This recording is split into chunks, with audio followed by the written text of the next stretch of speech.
एक समकोण त्रिभुज की भुजाओं की लंबाइयों का अनुपात 5:12:13 है और इसका परिमाप 90 सेमी है। त्रिभुज का क्षेत्रफल ज्ञात कीजिए। सबसे पहले हम समकोण त्रिभुज बनाएंगे। समकोण त्रिभुज क्या होता है? जिसके अंदर एक कोण 90 डिग्री हो।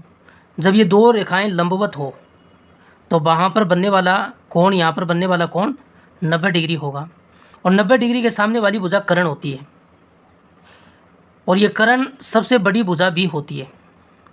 समकोण त्रिभुज की सबसे बड़ी भुजा कर्ण होती है और 90 डिग्री के सामने वाली भुजा कर्ण होती है। फिर दो भुजा और रह जाती है, एक लंब और एक आधार। आप चाहे तो दोनों में से किसी को मान सकते हैं। इसको आधार मान सकते हैं या फिर इसको लंब मान सकते हैं, या इसको लंब मान लीजिए या आधार मान लीजिए, कोई फर्क नहीं पड़ेगा। अगर आपको कोण थीटा दिया हो, अगर ये वाला कोण थीटा दिया है तो इसके सामने वाली भुजा लंब होगी। अगर ये वाला कोण दिया हुआ होता तो इसके सामने वाली भुजा लंब होती। तो हम इसको थीटा मानेंगे और इसके सामने वाली भुजा को लंब मानेंगे और तीसरी भुजा को हम जो रह गई है उसको आधार मानेंगे। तो हमें भुजाओं की लंबाइयों का अनुपात दिया गया है। जब भी अनुपात को हटाया जाता है तो गुणा में x लगा दिया जाता है। इनमें देखिए सबसे बड़ी भुजा कौन सी है? 13 है।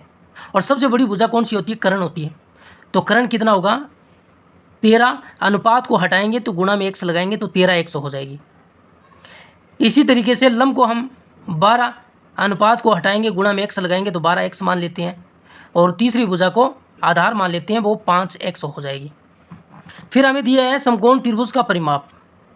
समकोण त्रिभुज का परिमाप कितना दिया हुआ है? 90 सेमी दिया हुआ है। समकोण त्रिभुज का परिमाप क्या होता है? कोई भी त्रिभुज हो उसका परिमाप तीनों भुजाओं का जोड़ होता है। पहली भुजा कितनी है? 13x है। दूसरी भुजा कितनी है? 12x है। और तीसरी भुजा कितनी है? 5x है। तो ये त्रिभुज का परिमाप है।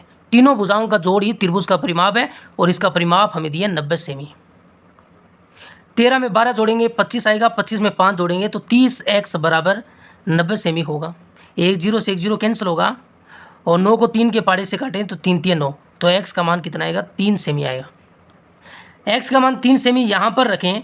13 को 3 से गुणा करें तो 39 सेमी आएगा और 12 को 3 से गुणा करें तो 12 3 36 सेमी होगी ये भुजा, और 5 का 3 से गुणा करें तो 5 3 15 सेमी ये भुजा होगी। हमसे पूछा गया है त्रिभुज का क्षेत्रफल ज्ञात कीजिए। अगर हमसे ये पूछा जाता कि सबसे बड़ी भुजा कौन सी है, तो सबसे बड़ी भुजा तो हम जानते हैं कि कर्ण होती है। कितनी है? तो 39 सेमी है। और सबसे छोटी भुजा कौन सी है? कितनी है? 15 सेमी है। आधार 15 सेमी है।